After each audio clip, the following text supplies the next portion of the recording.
Is it really an Ip Man movie if he's not training in the beginning of the movie? I think not.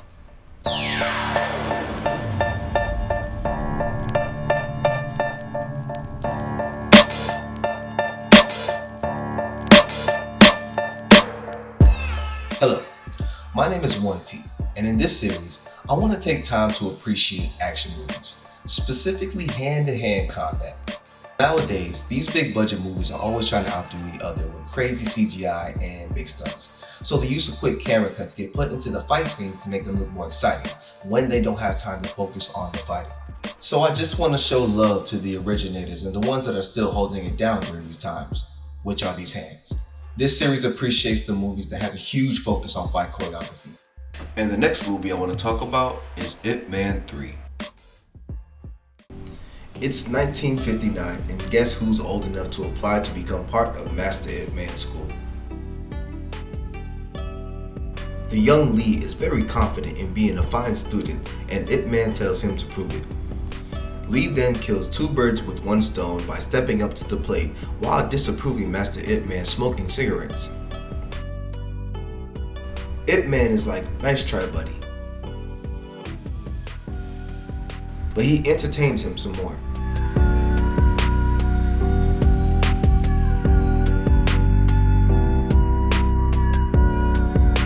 Young Lee continues to show off his impressive speed and accuracy, and while impressive, Master Ip is still able to humble him and give him one of the best lessons he's ever received. Now water can flow or it can crash. Be water, my friend. Ip Man's youngest son, Ah-Ching, is now old enough to go to school, and we see off the bat that this young man is about them hands. He gets into a fight with another classmate, Sheng Feng, and is sent to the office where Wing Sing picks him up first.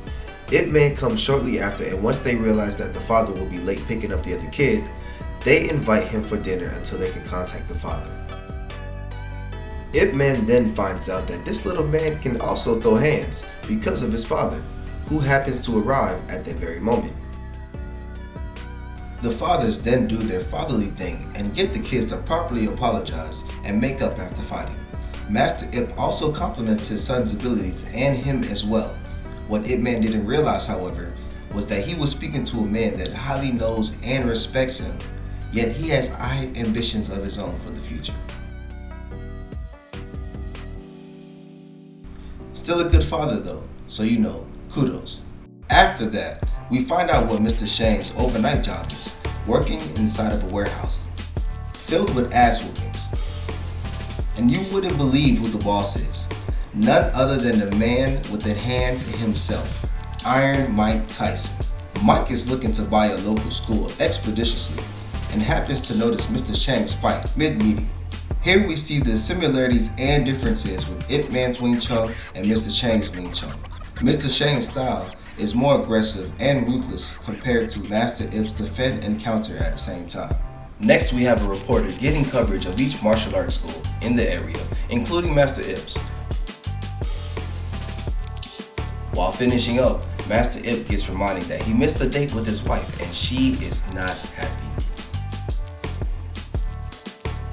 Bruh took getting in trouble like Ralph from The Simpsons. I'm in danger! Ip Man then goes to pick up his son when he runs into Mr. Shang doing the same thing. They have a quick conversation revealing their related backgrounds. Then Mr. Shang takes the conversation up a notch and insists on throwing hands one day. After they pick up their kids, the man working for Mike and a couple of thugs barge into the school at the exact same time to demand the principal to sell the school. Mike's thugs were about to get their way until Ip Man arrived to save them.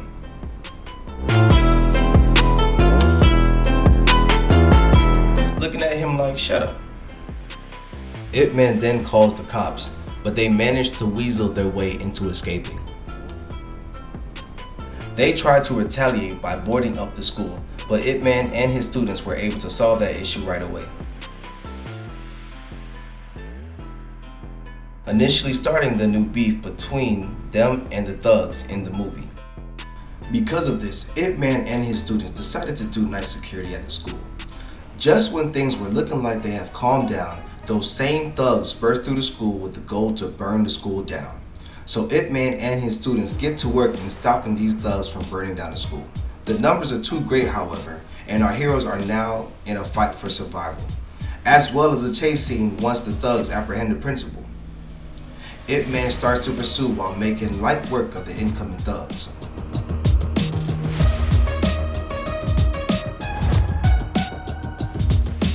Ip Man shows perfect balance here as he uses the rails to pivot a horde of enemies. Mr. Shang happens to come across the situation and leaps into action. And he just starts beating ass, no questions asked. This scene gives us the notion that he cares more about offensive power than anything. His strikes are at least 70% one-hitter quitters, and Ip Man catches wind of his power levels and runs in to assist in the fight. I love how the audio is properly differentiating who is putting more force into their punches.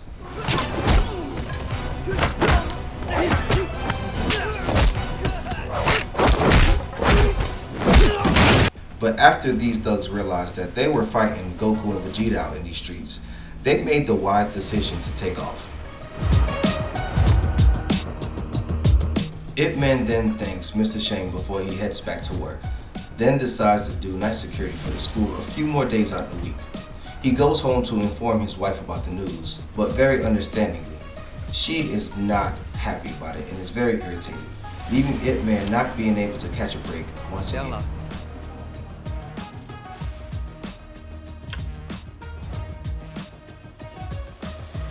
Meanwhile, we see that Mr. Shang is looking for places to open up a school of his own, but at this moment, we can also see that the odds are against him. At the police station, Officer Po tries to take the case for the school's arson, but the commander in charge decides to take the case for himself, with no negotiation. Meanwhile, word is getting around that Ip Man and his students are nothing but bodyguards these days, which is an insult to martial arts. Honestly, that's new to me. I didn't even know that. Master Tin, a close friend of Ip Man, is disgusted by the news, however, and is motivated to get Ip Man's honor back himself. It's also revealed that the head thug is a former student of Master Tin, so he is even more motivated to head down there ASAP.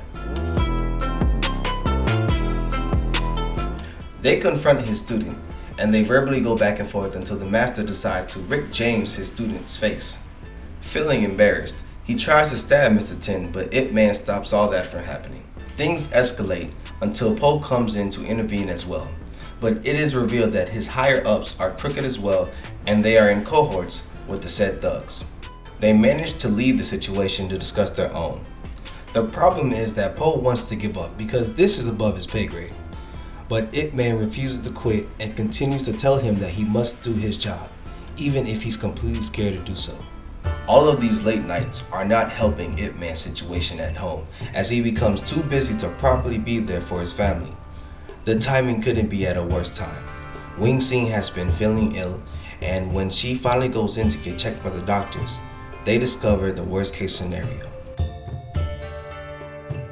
When she goes to tell her husband, she sees him enjoying female company, not looking as busy as he claims, so she leaves without telling him the news. We then switch to Mr. Shang sending someone into the Shadow Realm with a kick to the face, which impressed Master Tin's former pupil turned thug Ah Sang. Knowing that he needs the money, Ah Sang successfully tempts Mr. Shang to do his dirty work in getting rid of the school and Master Ip. He starts his pursuit with Master Tin, whom he was able to one-up using his own shop against him.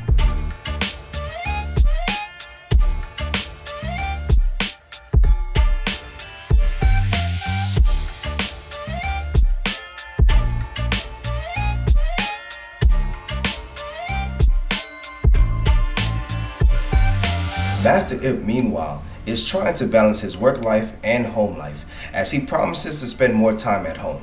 But that's when he gets the call about what happened to Mr. Tin, which switches up the plans.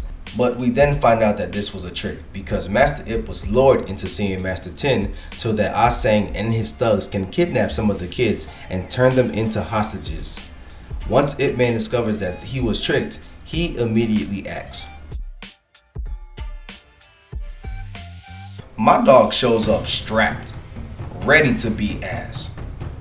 He walks through everyone like they're not there and arrives to Ah Seng and the children, including his son. Ip Man demands that he let the children go, but Ah Seng ends up trying to use his son as leverage. Mr. Shang shows up, and once they realize they took his kid too, they give him back and he leaves in shame. Ah Seng then makes Ip Man challenge 10 men at once, and Master Ip then proceeds to do what he needs to do to get his son.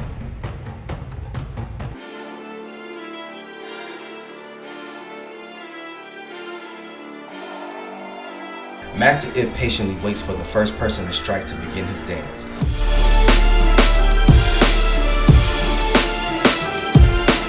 Realizing that he's at a disadvantage, he quickly moves the fight elsewhere to narrow his opponents. Mr. Shang's son started putting the guilt trip with the puppy dog eyes on his dad, and he didn't want to be a bad dad, so he starts to reconsider his options. While he is thinking, Ip Man is still out here fighting for his life. Though it was tough, Master Ip was able to get them in a narrow line so he can snap. While he is doing that, Mr. Shang has finally made his decision. Oh my god, he caved that man's nose in his face. Mr. Shang has already taken advantage of this situation by taking the high ground, and then chips them away.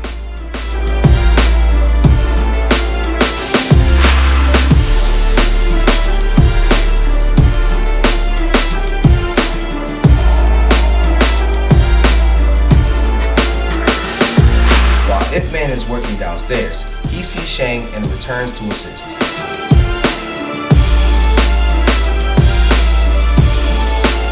Ah Seng takes off with Ip Man's son, and Ip Man is not far behind.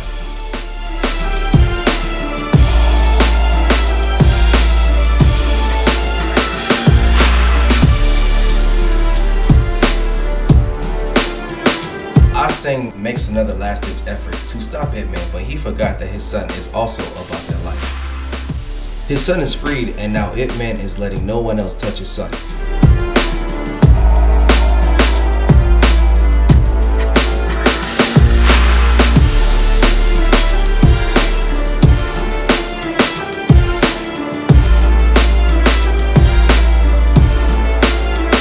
Thug manages to grab a shoe, and Ip Man was like, "I said no one." Another two manages to get where his son was at, but that is also short-lived.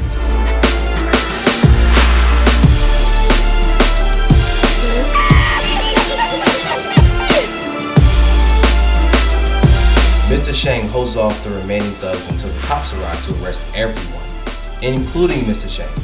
Ah Seng, however, manages to escape again. Ip Man comes home to a reasonably pissed off wife and apologizes for putting their son in danger. Seeing how he's officially done and doesn't want to put her through anything else, Wing Sing unfortunately has to tell Ip Man the devastating truth.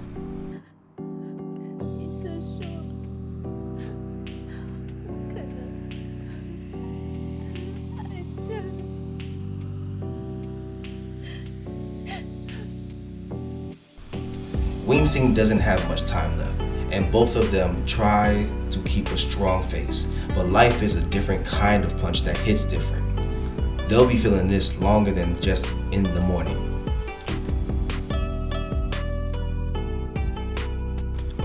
Back at Mike's facility, things aren't going as planned, as far as getting to school, and he's getting frustrated. So we get a preview of his movie version knockout power.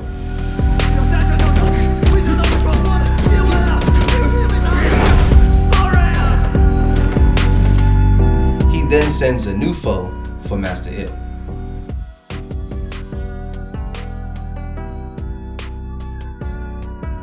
While Master Ip and Wing Sing are leaving the doctor's office, his opposition shows up for even worse timing.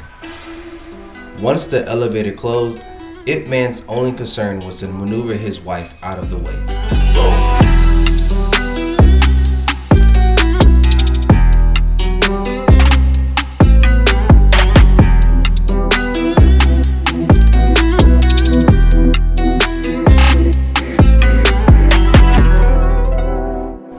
Once Ip Man was finally done stalling for time until the next floor, he was pissed.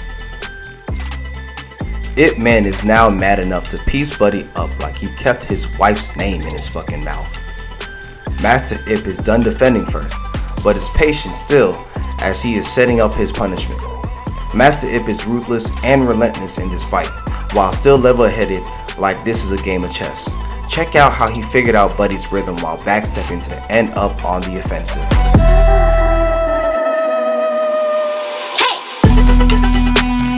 My guy can dance and stays perfect on beat for the rest of the fight.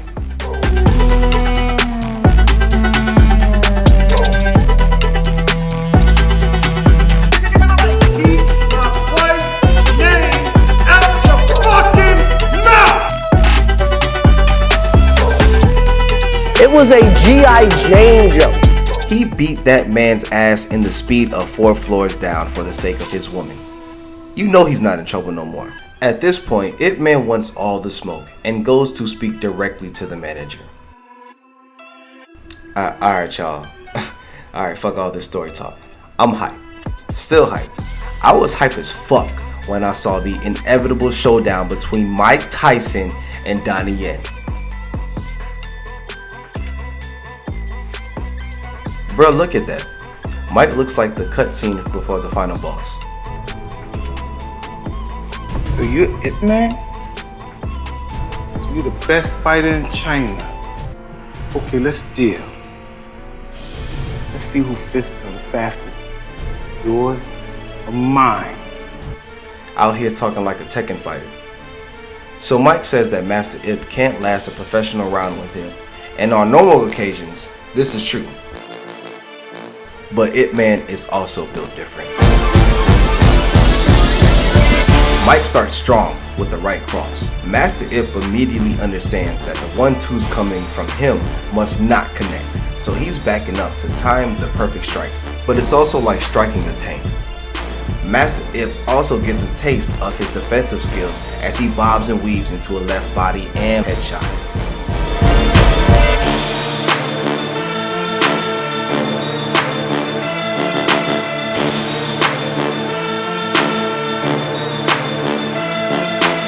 Ip Man eats a right uppercut, which intrigues Mike.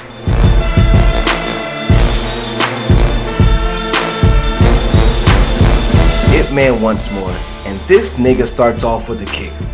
Why did this damn movie made my dog Mike do a kick? Cause boxing sure as hell don't make this man do a kick. Which caused his whole left side to get pieced up by Ip Man.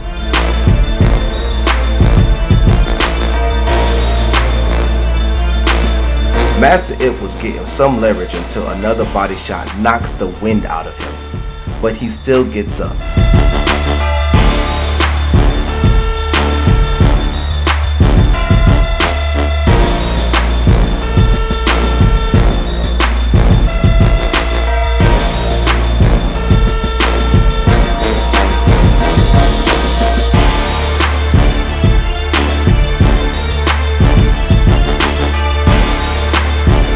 Boys are scrapping, but that timer goes off and Mike is a man of honor, so he leaves Ip Man and the school alone. Meanwhile, Mr. Shang finally gets enough money to rent a studio for his school. At the same time, he also learns that Ip Man was the only one praised that day the kids were kidnapped. So he decides to head to the same newspaper source and challenge Ip Man's own Wing Chun. 就算我帮你写，但不知道武术界又会不会认同张师傅你的咏春，够资格可以公开挑战叶师傅。 He is sick of being second fiddle and less respected, so he decided that these hands are ready to eat for everyone.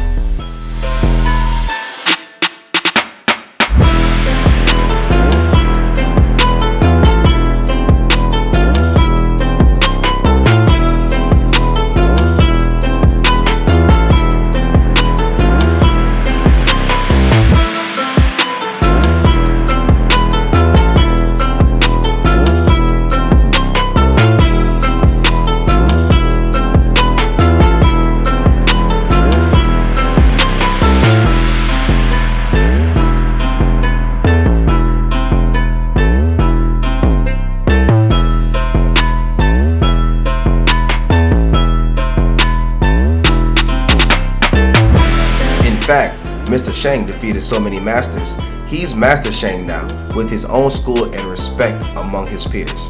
Master Shang still hasn't accomplished one thing, however, and that's to retrieve the #1 headband off of Ip Man. So once again, he calls him out. But this next part is so beautiful, even I don't care about these hands. For now. Cause neither does Ip Man. The only thing he is thinking about is his better half. This is such a strong opposite dynamic from the first Ip Man movie. Once there was a time that nothing can distract him from fighting. Now, the only thing he want to use these hands for is for embracing his wife. Aww.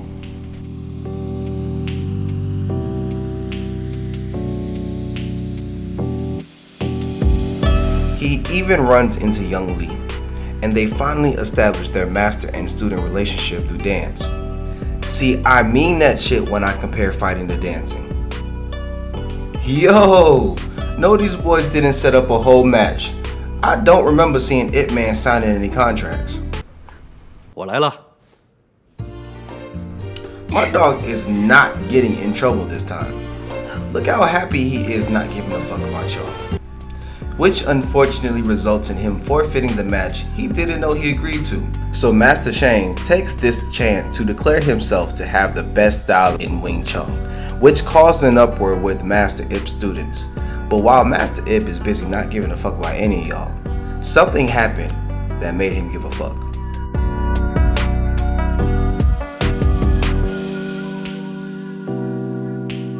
Wing Sing is getting worse, and Ip Man is doing what anyone can do in this situation. His best.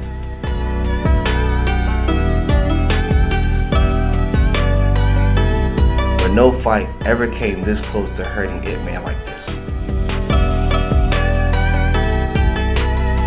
But of course, Wing Sing is the one to lift her husband's spirits.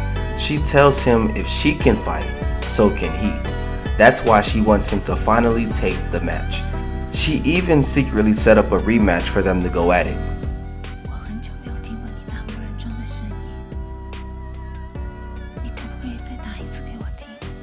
Wing Sing is GOAT status. Wing Sing treated Ip Man like a beautiful bird that she wanted to see fly before she dies. Ip Man then gives his most emotional training ever.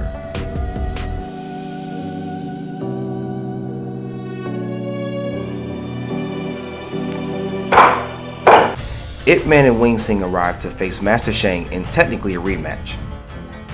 And Master Shang is setting the mood. Once the mood is set, they waste no time. They start off this crazy duel using 6.5 point poles.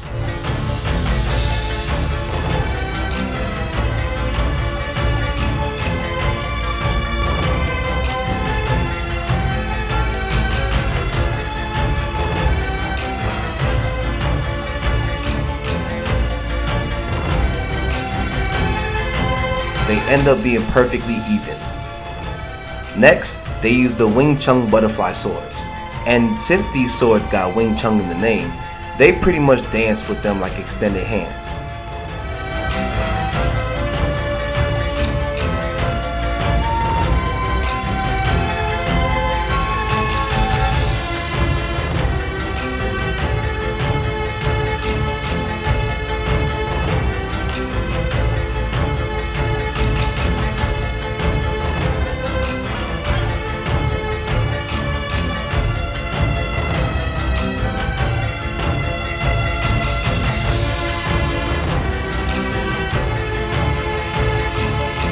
Now that they're done with those, they use their final and strongest weapon, these hands. So not only is this dance amazing, but I love how the fighting is shot and edited specifically for this bout. During key moments in their choreography, the camera tends to do a quick zoom in and out. This gives us a more focus on the key chess moves during those plays and adds a subtle edge to the already fast-paced action scene that is happening in front of us.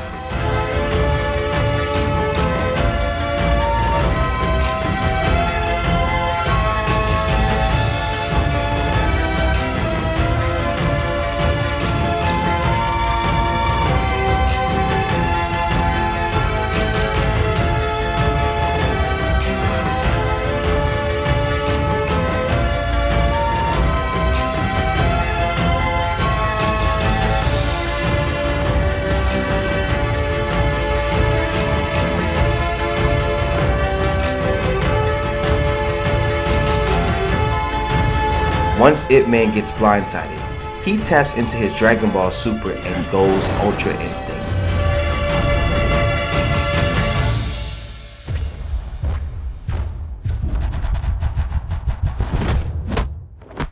And then he uses the 1-inch punch as his final move. A punch he personally taught to the most decorated man in martial arts film history, Bruce Lee, as well as the most decorated man in anime, Goku. Argue with your mama. Master Shang admits defeat, but Master Ip reminds him that there are worse things, so focus on what really matters.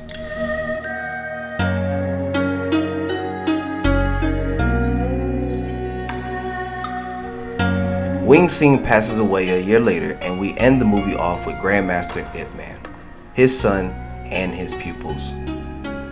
This is a top tier movie for me. The choreography far surpasses the second movie. Not only that, but they made up all the issues with the boxing I had in the other movie, in the form of Iron Mike Tyson, and the acting chops as well as cinematography were the best of this trilogy. The next movie I will be covering is the spin-off to this movie, Master Z. Like if you like the video, subscribe if you like the content. Until next time, y'all be easy.